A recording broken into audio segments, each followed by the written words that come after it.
Bien, d'abord je voudrais évidemment, après ces très nombreux mois de travail autour de la loi immigration qui a été voulue par le président de la République, qui je le répète prévoit des mesures très fortes d'intégration, de régularisation de travailleurs sans papier, mais aussi d'expulsion des étrangers délinquants, me satisfaire, malgré les vicissitudes et les anicroches parlementaires, de cette adoption sans les voix du Rassemblement national. On a vu que la majorité était large, et même si on retire les voix du Rassemblement national, très large.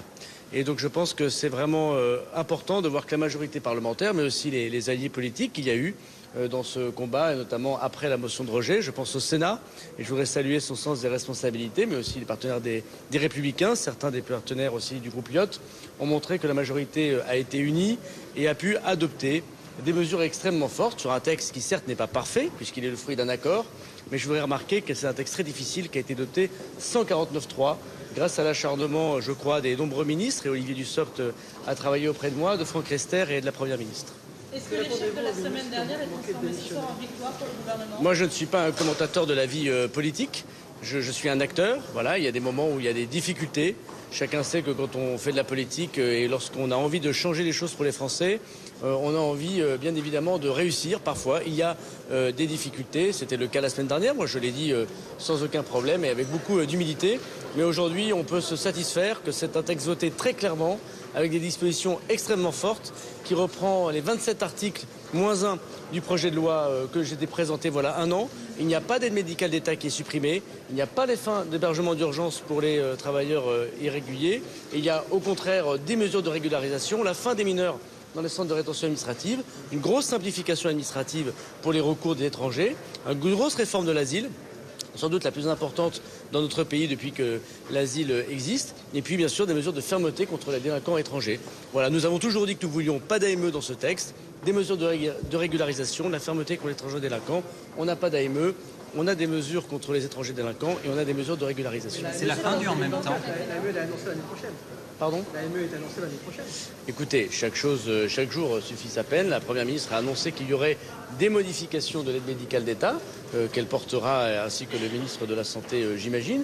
Elle n'a pas dit lesquelles. Elle a dit que c'était suite au rapport Stefanini-Evin, qui prévoit évidemment, comme toute politique publique, de possibles modifications. Monsieur Evin, qui vient de la gauche, monsieur Stefanini, qui vient de la droite, se sont mis d'accord sur des dispositions. Et donc, au premier trimestre de l'année prochaine, nous en parlerons. Mais aujourd'hui, je veux constater qu'aucune remise en cause de la santé des étrangers n'est dans ce texte. En revanche, il est tout à fait vrai que nous sommes très durs contre les délinquants étrangers. Et que plusieurs ministres ont menacé de démissionner. Moi, je ne commande pas des décisions que je ne connais pas. Ce que je peux vous dire, c'est qu'aujourd'hui, la majorité a été solide.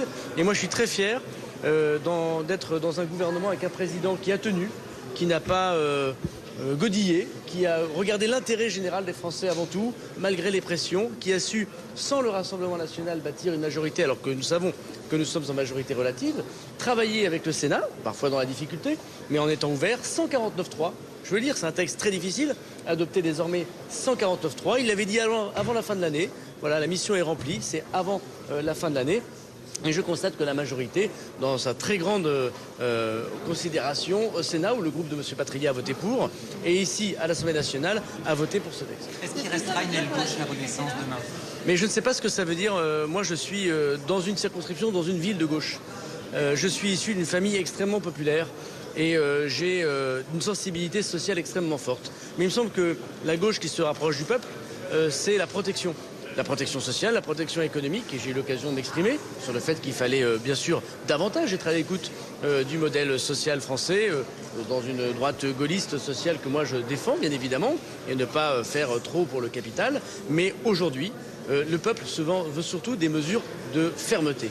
Et des mesures de fermeté, elles sont nécessaires parce que vous savez, les gens qui subissent les difficultés, les désordres de la délinquance, ce sont les gens pauvres. C'est les gens pauvres qui garent leur voiture devant leur maison, qui n'ont pas des garages. Ce sont les gens pauvres qui n'habitent pas les beaux quartiers, qui habitent des quartiers plus difficiles. Et vous savez, ce sont les étrangers parmi ces gens pauvres qui en ont marre de subir une minorité agissante qui ruine une réputation, qui crée des discriminations. Et vous savez, les étrangers, et je veux prendre l'exemple de chez moi à Tourcoing, la première chose qu'ils me disent, quand ils veulent respecter les règles de la République, élever leurs enfants, qui veulent chanter la Marseillaise, devenir français. Et moi, comme mes deux grands-parents, je suis très fier que nous accueillons un pays généreux, des personnes qui veulent épouser le plus beau pays du monde, c'est la France. Ils nous disent, débarrassez-nous de ceux qui font mauvaise réputation à notre origine ou à notre religion ou à notre façon de vivre. Et bien moi je les écoute.